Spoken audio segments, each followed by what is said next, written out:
Hola, hola, buenos días, ¿qué tal? ¿Cómo están? Gusto saludarlos en esta mañana. Pues vamos a seguir trabajando con lo que son las culturas americanas. Así que es un gusto saludarlas. Pues este día voy a trabajar solita, así que es un gusto nuevamente. Sean bienvenidos, octavo ABCD. Vamos a lo que es nuestro contenido socioemocional.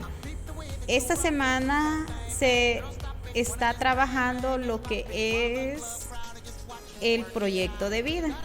Así que vamos a visualizar lo que es un video y luego pues quiero que ustedes me colaboren dando su opinión sobre el proyecto de vida. Así que sean bienvenidos nuevamente y vamos a visualizar lo que es el video.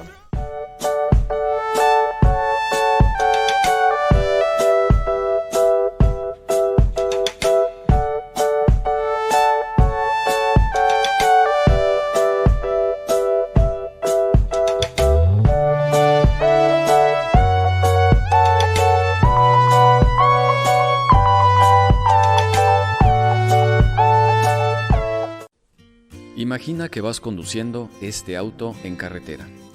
Sabes que esta te llevará a tu destino.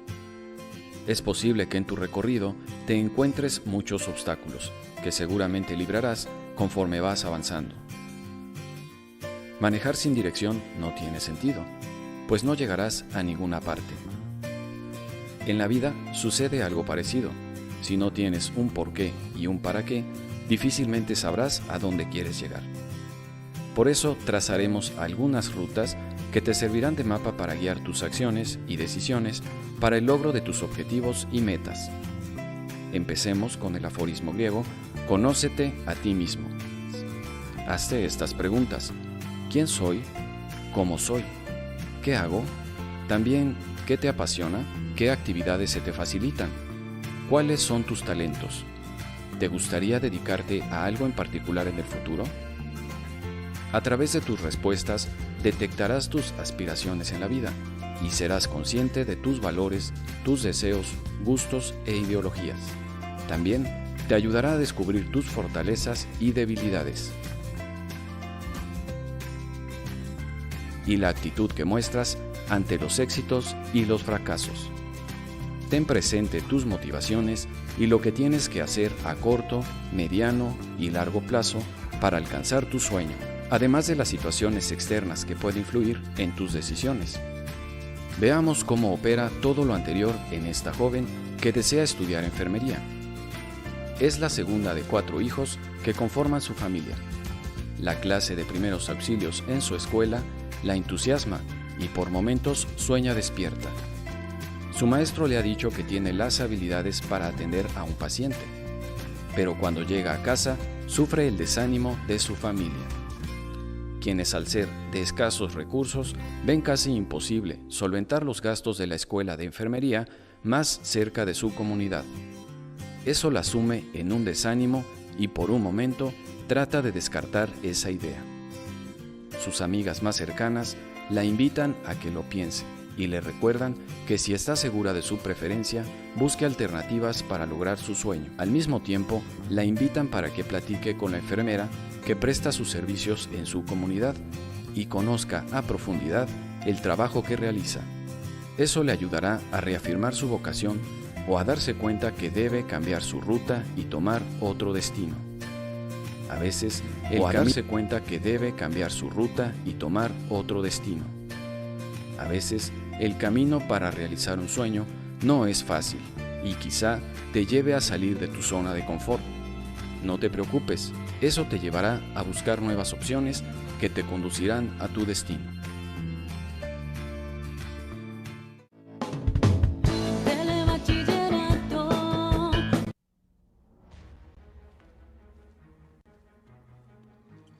Ok, chicos, pues ahí teníamos lo que es el video sobre el proyecto de vida.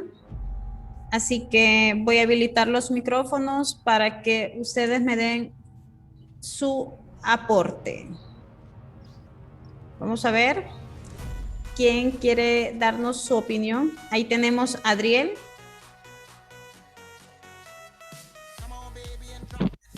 Hola, señor. Hola, Como Adriel. lo que él decía, que, como lo que él decía en el video, que tú puedes ser quien te ayude o los mismos que pueden ser los que te dificulten.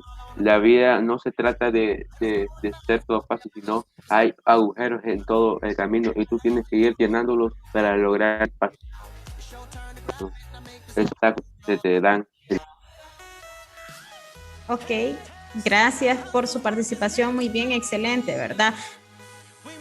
No sé si alguien más quiere dar su opinión.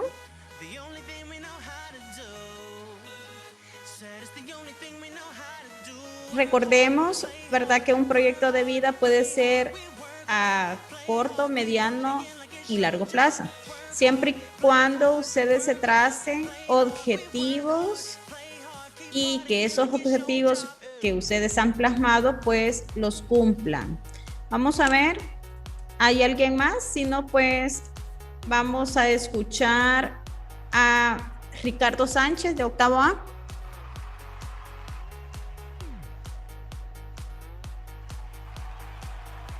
Hola, hola, Ricardo. ¿Alguien que represente a Octavo A? Yo, señor. Ok, le escuchamos.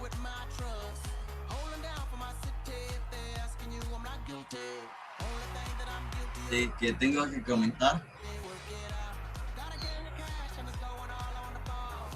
Ok, De que, Adonai, es sobre el proyecto de vida, el contenido socioemocional.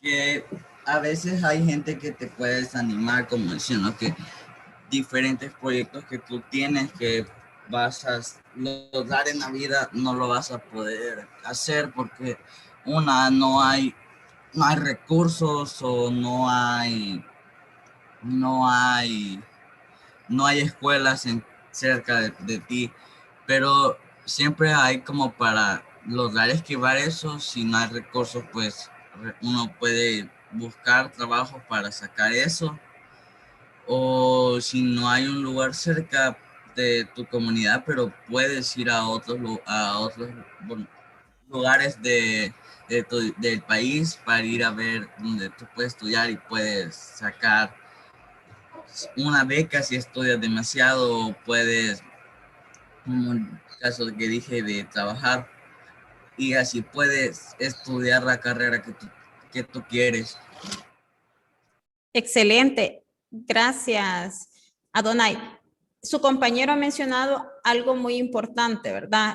El proyecto que se trazará puede ser en educación o puede ser profesionalmente. En este caso, ¿verdad? Él dice que de una beca. Y si su proyecto es conseguir una beca, ya sea en el exterior o acá en nuestro país, magnífico, ¿verdad? Excelente, porque él se está atrayendo, ¿verdad? Lo que es un proyecto a mediano o largo plazo. Muy bien. Chelsea tenía la mano levantada. Sí, señor. Y es que pues, yo siempre participo en las reflexiones, pero hay algo que me gustaría recalcar y es que mucha gente dice, no sé, o sea, no sé en qué me puedo destacar. No conocen sus habilidades y no saben lo que les gusta. Entonces se les dificulta conseguir una carrera porque dicen, ah, voy a estudiar esto porque realmente no se conocen y no saben, esto me gusta o eso no. Y hace poco yo vi un video acerca de eso, que son 11 habilidades, si no me equivoco, en las que son las básicas y en las que pues uno puede buscar porque pues para ver, decir, quiero estudiar esto, en qué me destaco, porque no es solo de elegir al azar, sino que es algo que va a terminar haciendo parte de su día a día y trabajar. Y si es algo que no le gusta, pues en mi opinión yo pasaría aburrida, enojada y pues toda desanimada la mayor parte del tiempo. Entonces siento que es mejor buscar bien qué es lo que queremos hacer. Excelente. Muy bien, Chelsea, gracias por su participación y a sus compañeros también, que siempre están a la disposición, ¿verdad?, de colaborarnos con el contenido socioemocional. Así que gracias y pasamos a lo que es nuestro siguiente punto, ¿verdad?, que es el desarrollo del contenido. Pues el día de ayer estuvieron trabajando, ¿verdad?, lo que es los aztecas. Ese día nos corresponde trabajar sobre los mayas.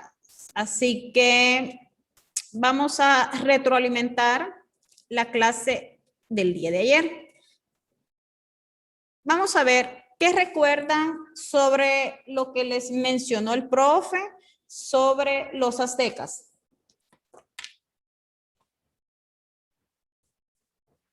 Tenían diferentes clases sociales. Que fueron los, ajá, y que fueron los que casi lograron dominar todo el territorio. Ah, muy bien, muy bien. Eso, ¿verdad? Sigue.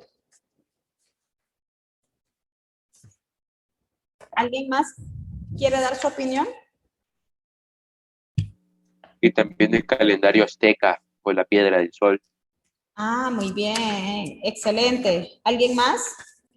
Yo recuerdo que el profe nos dijo de que hacían bastantes sacrificios y que eran bastante observadores, porque ellos podían decir, este día va a pasar esto, porque eran personas que se sentaban a observar, eran demasiado observadores, y también las estructuras que ellos tenían, o sea, todo, como aquí está la imagen, no sé si, no es de Azteca, pero tenían varias estructuras, y o sea, han durado al paso del tiempo, son estructuras que son bastante, pues, complejas, en la forma en la que están realizadas, y pues con respecto a que no estaban tan avanzados en la tecnología, era algo impresionante, ¿verdad?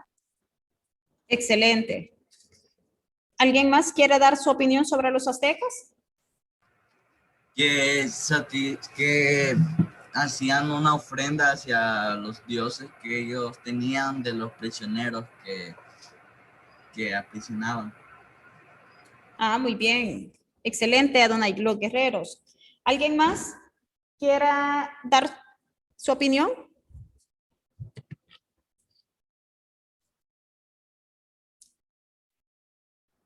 ¿Alguien más? Sobre los aztecas. ¿Quién era Quetzalcóatl?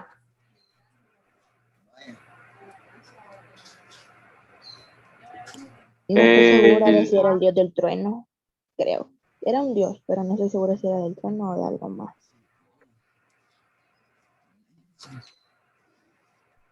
Es una deidad creadora y civilizadora que está relacionado con la sabiduría, la ciencia y el arte.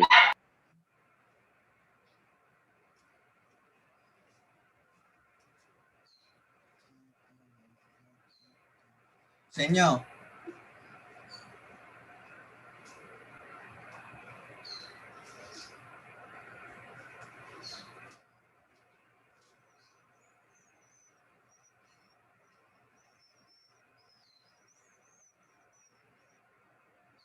Hola, Adonai.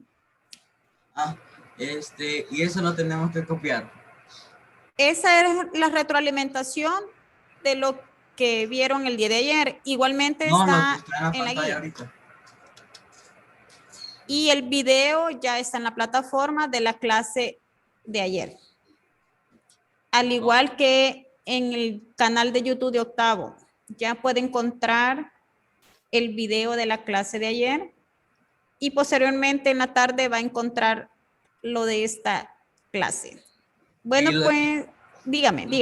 Lo que está en la pantalla lo debemos de copiar, lo que está presentando. Si ustedes gustan, de igual forma está en la guía. Bueno. y de igual forma va a estar en el video, ¿verdad? Así que ahí, como ustedes prefieran, pueden ir anotando las ideas más importantes. ¿Ok? Bueno, pues después de esta retroalimentación que ustedes hicieron, ¿verdad? En cuanto a los puntos importantes que mencionó el profe el día de ayer, vamos a continuar con lo que es ese día, los mayas.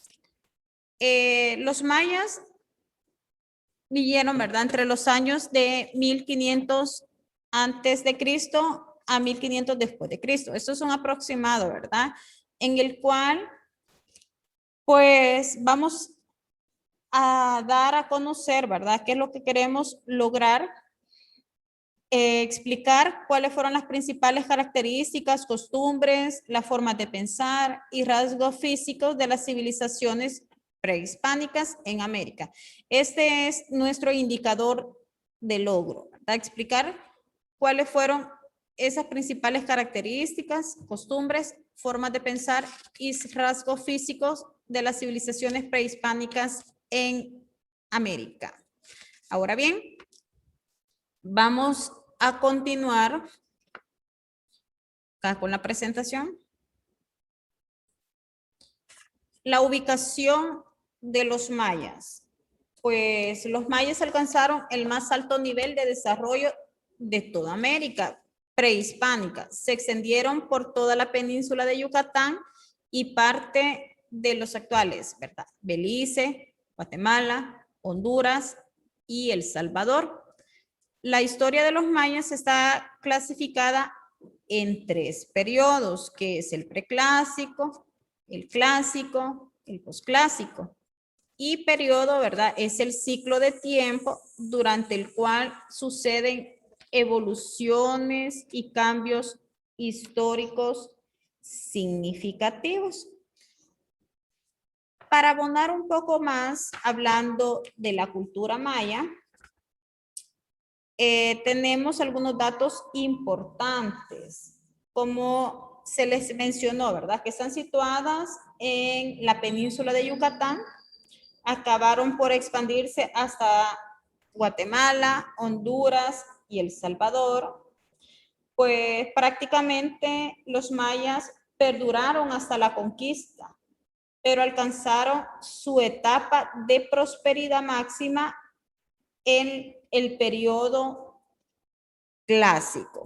Ahí prácticamente es su esplendor, ¿verdad? Su apogeo.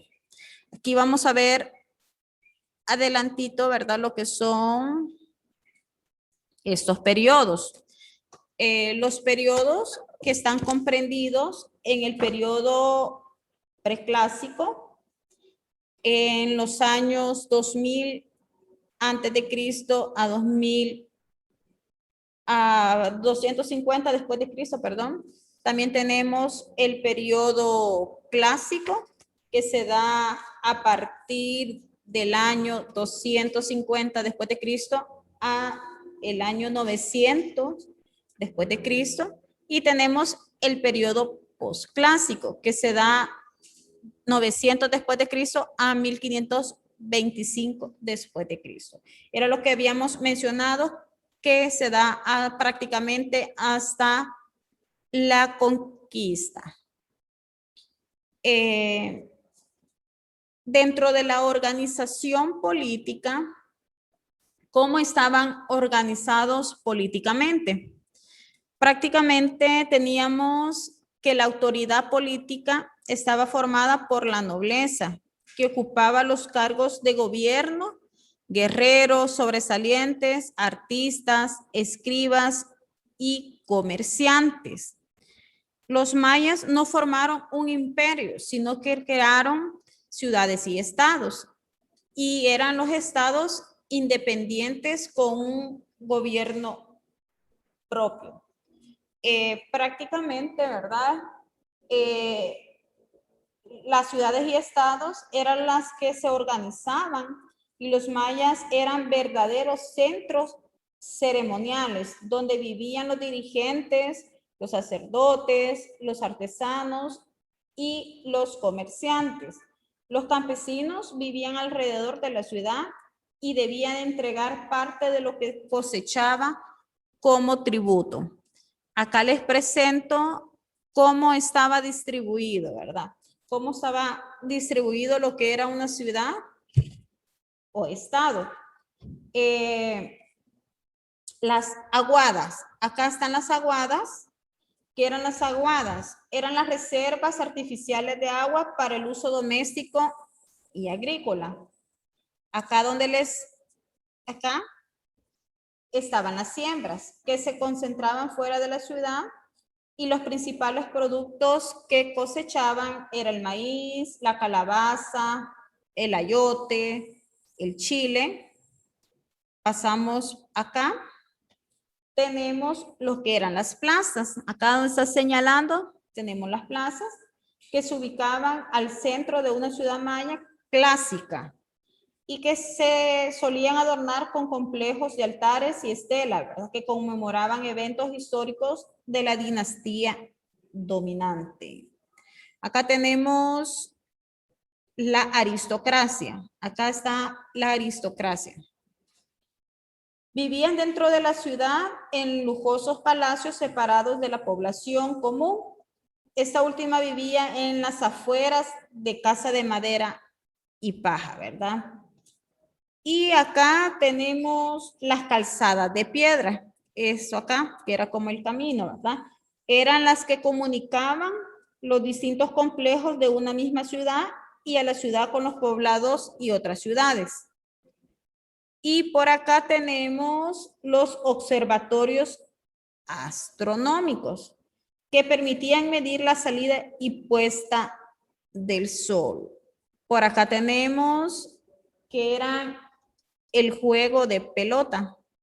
El juego de pelota se encontraba cerca de los edificios religiosos y los administrativos. Y así prácticamente era como estaba ubicado lo que era una ciudad-estado maya.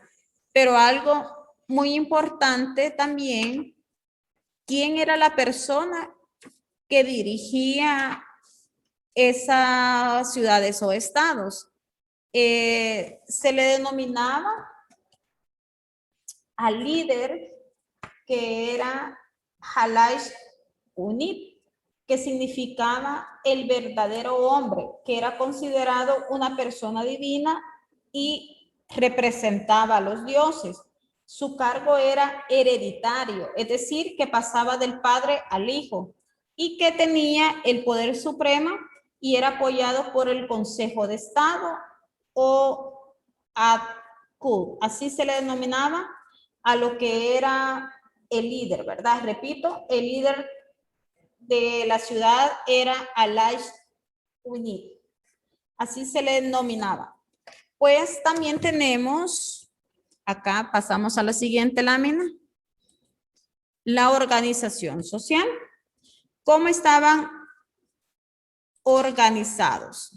La sociedad maya se transformó a medida que creció la población y las relaciones sociales se volvieron más complejas. Y acá representa, ¿verdad?, cómo estaba liderado lo que era la organización social. Halaish Unit, que era el líder hereditario, luego estaban los sacerdotes, la nobleza, los comerciantes, el pueblo, que eran los artesanos y campesinos, los esclavos, y así sucesivamente, pues estaba liderado o organizado lo que era la sociedad. Y acá les presento, ¿verdad?, la pirámide de estratificación social. Tenemos a la cabeza a Halaish Unit, que era el hombre, ¿verdad? El hombre verdadero, que ese puesto pues se caracterizaba por ser hereditario. Luego también en el mismo tenemos a los sacerdotes, que era el sector más poderoso, ¿verdad?, y dirigente de la ciudad. También tenemos a la nobleza, que incluía la clase administrativa encargada del gobierno y el cumplimiento de las leyes de pago, ¿verdad? Los tributos y de organizar diferentes actividades comerciales, religiosas y militares. También tenemos a los comerciantes que disfrutaban, ¿verdad?, de las libertades y el prestigio de las actividades. El pueblo, que estaba conformado por los artesanos y campesinos, que era el grupo más numeroso de la población, pues ellos eran los encargados de la agricultura y la construcción. También habían pequeños comerciantes, alfareros y orfebres, entre otros, ¿verdad? Y ese grupo pues se destacaba por su capacidad de trabajo, como lo demuestra la arquitectura, las piezas de cerámica y los objetos que se pueden apreciar en la actualidad. Y por último tenemos a los esclavos, que generalmente eran prisioneros de guerra o criminales que estaban cumpliendo su castigo. Un esclavo se compraba igual que cualquier producto, le servían a la nobleza, realizaban trabajos pesados cuando era necesario, por ejemplo, cargar el alimento y a los propios nobles. Y así como mencionaron también sus compañeros en la retroalimentación, que se les ofrecía, ¿verdad?, también como tributos. Entonces, prácticamente, la élite social, ¿verdad?, cómo estaban organizados la sociedad maya. Repito, el líder de las ciudades estados, que era Halach Unit. Luego estaban los sacerdotes y los nobles, que prácticamente ellos eran los que residían en la ciudad y que también dirigían el centro religioso. Los comerciantes, repito, ¿verdad?, ya estaban en cuarto posición, vivían en las zonas rurales cercanas a la ciudad. Y tenemos al pueblo, que está en quinta posición, más los esclavos. Pasamos a la siguiente. ¿Cómo estaba organizada económicamente los mayas?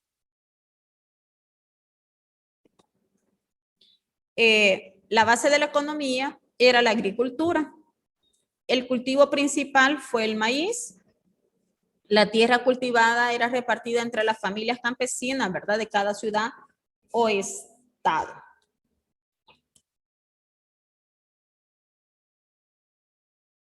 Desarrollo de las actividades comerciales, existía lo que era el comercio básico, el intercambio, el comercio de larga distancia. Cuando hablamos prácticamente de la economía, teníamos muy en cuenta, ¿verdad?, cómo se desarrollaba lo que era la agricultura. ¿Por qué? Porque los mayas fueron esencialmente agricultores y su principal alimento fue el maíz. En la actualidad, la palabra maíz sigue siendo sinónimo de alimento y lo consideraba la gracia de Dios. O sea que era una dádiva de los dioses a los hombres, ¿verdad?, cuyo deber sagrado era cultivarlo. En eso se basaba lo que era la organización económica. Y acá represento, ¿verdad?, algunas de las técnicas o herramientas que utilizaban.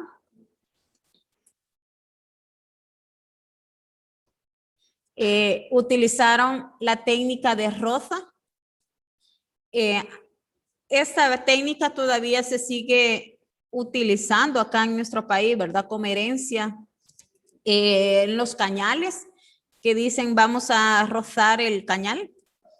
Antes que se usaba, ¿verdad?, antes que le dieran fuego a los cañales, no sé si ustedes han visto, ahora le dan fuego, pero en algunos pueblos todavía se utiliza esta técnica que es la roza. También tenemos el maíz, que fue cultivo principal, ¿verdad?, que como lo mencionamos. Acá tenemos otros cultivos como la calabaza, el frijol, el ayote, que son propios de la cultura maya, ¿verdad? Acá también tenemos otros tipos de cultivos como el algodón, el cacao, la yuca, que también existía el intercambio como, o el trueque, como se le reconoce. El comercio, decíamos que el comercio, pues, básico se daba entre las comunidades vecinas, que fue pobre en cuanto a la variedad de productos. También teníamos el intercambio entre regiones ambientales, ¿verdad? Más amplias, en el que distancia determinaba el precio y la cantidad de los productos. Y el tercero, que era el comercio de larga distancia, que se llevó a cabo entre zonas geográficas diferentes y comprendía artículos exóticos, ¿verdad? Como de gran demanda, como las plumas de, ahora el guajolote, hoy lo conocemos como chompipe, ¿verdad? O el pavo, pero son esas plumitas, ¿verdad? También podemos ver acá en la imagen, ¿verdad? Como los tocados que se ponían en sus cabezas, como eran de extravagante, ¿verdad? Pero eran hermosos porque representaba la cultura propia. Ahora bien, pasamos a la religión. Los mayas eran un pueblo politeísta. Creían en un Dios creador de todas las cosas, al que llamaban Hunatku, y lo adoraban. El mundo se componía de 13 cielos y 9 infiernos, cada uno con su propio Dios. Tenían dioses para los días, los meses y la naturaleza. Los mayas tenían más de 200 dioses. Por ejemplo, acá puse algunos, que era Ixamana, dios de los cielos, el Chap, dios de la lluvia, Kukulcán, el dios del viento, ¿verdad? Que representaban algunos de los dioses, aunque tenían más, ¿verdad? Prácticamente la religión, pues, durante el periodo clásico, ¿verdad? Se giró en torno, ¿verdad? Al medio donde ellos habitaban. Repito, las ciudades y estados, ¿verdad? ¿Por qué? Porque se condicionaba muchos aspectos de su forma de vida y la organización, pues creían en muchos dioses y ellos tenían como mito, ¿verdad? Que el mundo se componía en los 13 cielos y 9 infiernos. Y acá tenemos algunas de las representaciones de los dioses en los cuales ellos creían y adoraban, ¿verdad?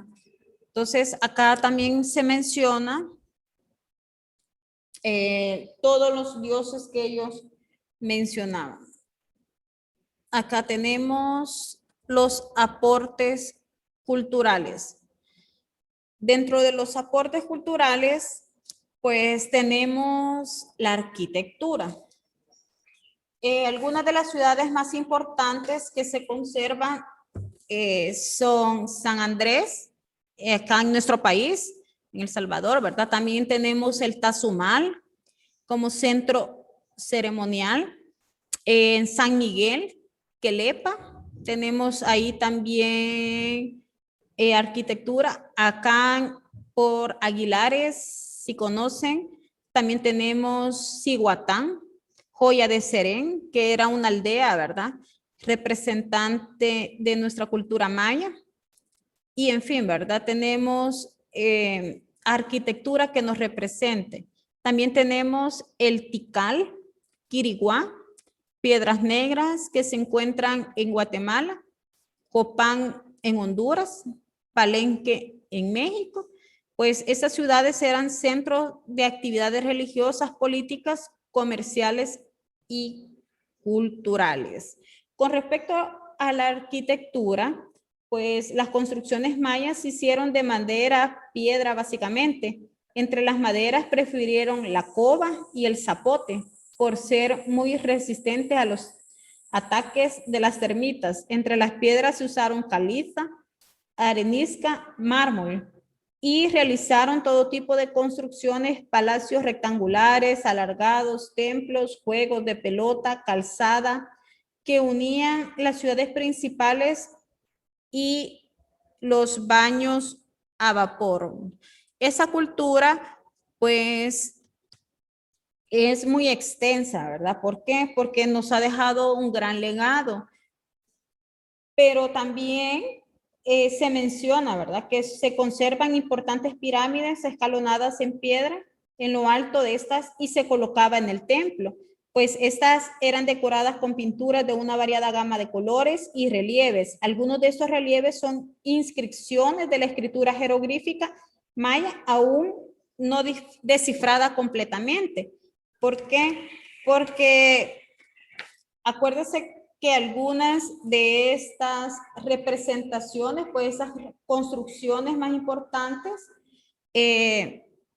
fueron soterradas, ¿verdad? Y otras pues que se mantienen en constante mantenimiento, ¿verdad? ¿Por qué? Porque son patrimonios culturales. Tenemos también el calendario como aporte cultural. Tenía 365 días divididos en 20 meses de 13 días y un mes extra de 5 días. Pues hace representación al calendario más exacto. ¿Por qué? Porque desarrollaron un calendario muy preciso con un año de 365 días. El año solar tenía 18 meses de 20 días cada uno y otro más de solo 5 días. Y los nombres de los meses eran Pop, Wosit. Eso, ejemplo, está en la guía para mayor representación y acá se lo voy a poner en la lámina siguiente, pero cuando finalice lo que es con esta lámina. Escritura. La escritura se desarrollaron en el sistema de escritura más completo de todos los pueblos indígenas americanos conocidos como los glifos.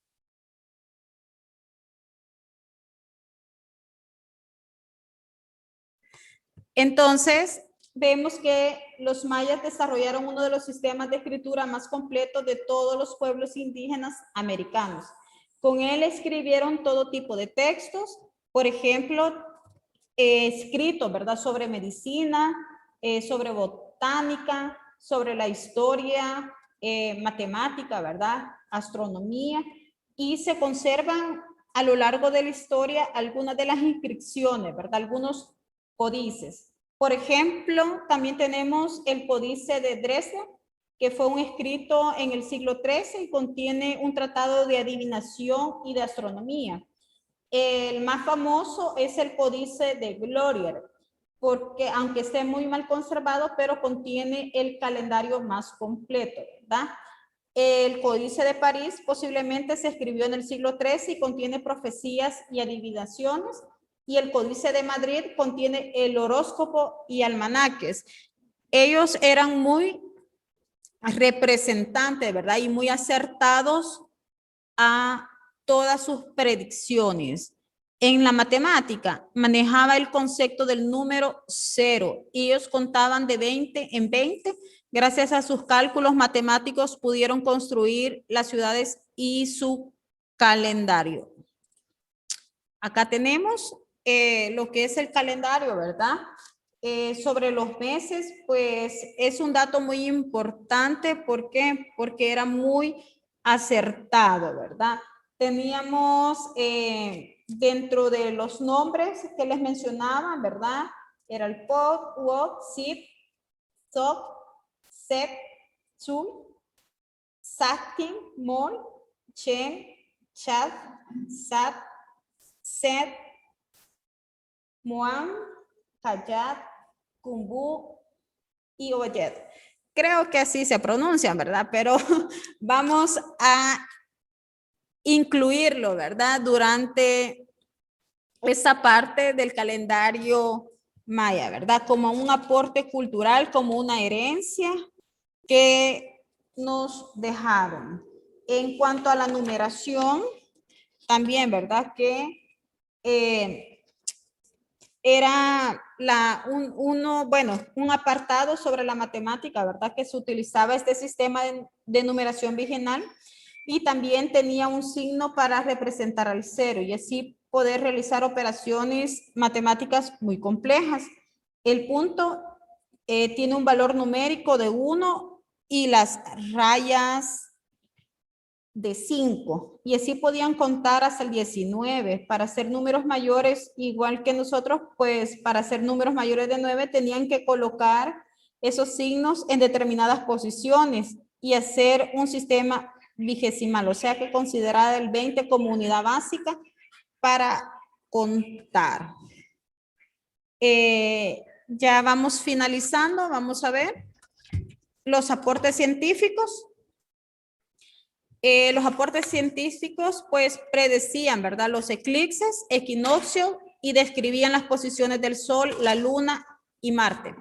Crearon un calendario muy exacto, descubrieron el uso del cero antes que los europeos y los asiáticos, pues la medicina clasificaron en enfermedades, su sistema de numeración fue muy avanzado de la época.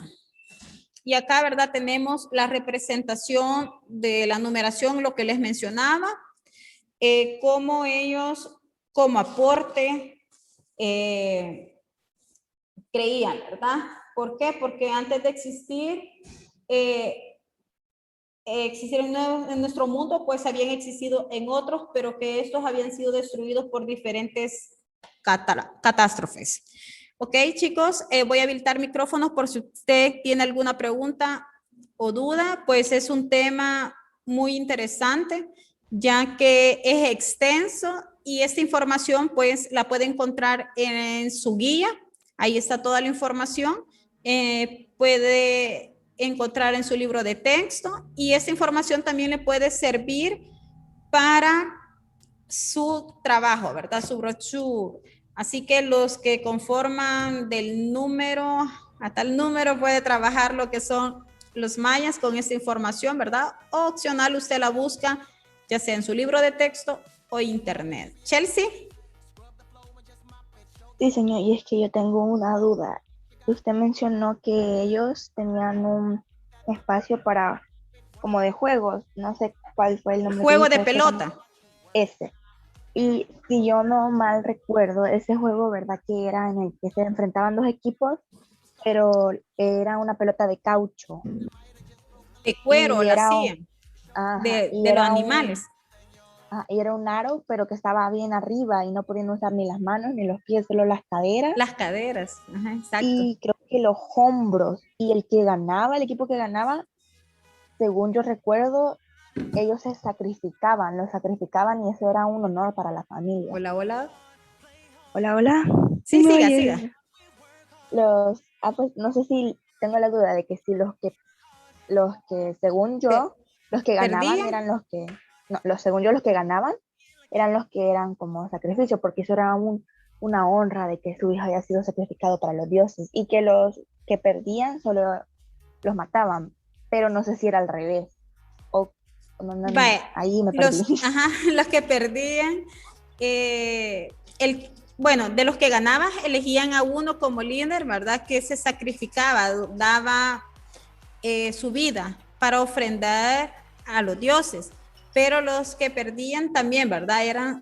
Eran sacrificados, eran asesinados, correcto. ¿Alguien más tiene una pregunta? Si no, nos quedamos acá. Ahí, chicos, entonces, hola, Tirsa. Señor, va que en la imagen donde tenía la presentación decía Xibalba, entonces lo que yo entendía es que Xibalba era el nombre del inframundo o algo así era. Sí, un dios, ¿verdad? Representaba el inframundo, porque estaba dividida en los tres. ¿Alguien más? Si no, pues finalizamos. Y que... Tengo otra pregunta. Dígame, Chelsea, diga. No sé si usted conoce a Tecosol, es un centro turístico que está en Izalco. No, no conozco, pero lo he oído. Pues es que yo tengo una duda porque en Izalco siempre está eso de que la brujería, que no sé qué. Pues ese centro turístico tiene la imagen de no sé cuántos la conozcan, pero es la Cuyancúa, que es un mitad cerdo, mitad serpiente. Ajá. Que según esa leyenda que está ahí en Izalco, es la Cuyancúa bajó no sé si desde el volcán o desde el cerro, y pasó haciendo ese río, que es el centro turístico. Entonces no sé a qué cultura pertenece, tengo esa Es de los duda. mayas, Ah, porque de los nosotros mayas. somos descendencia. Bueno, gracias, señor. Ok, chicos, bye, hoy sí, vayan a almorzar, feliz día. Así que nos vemos mañana con otra cultura. Cuídense, adiós, adiós. Señor. Gracias, señor. Adiós. Adiós. Yo, señor. Adiós. Señor, adiós.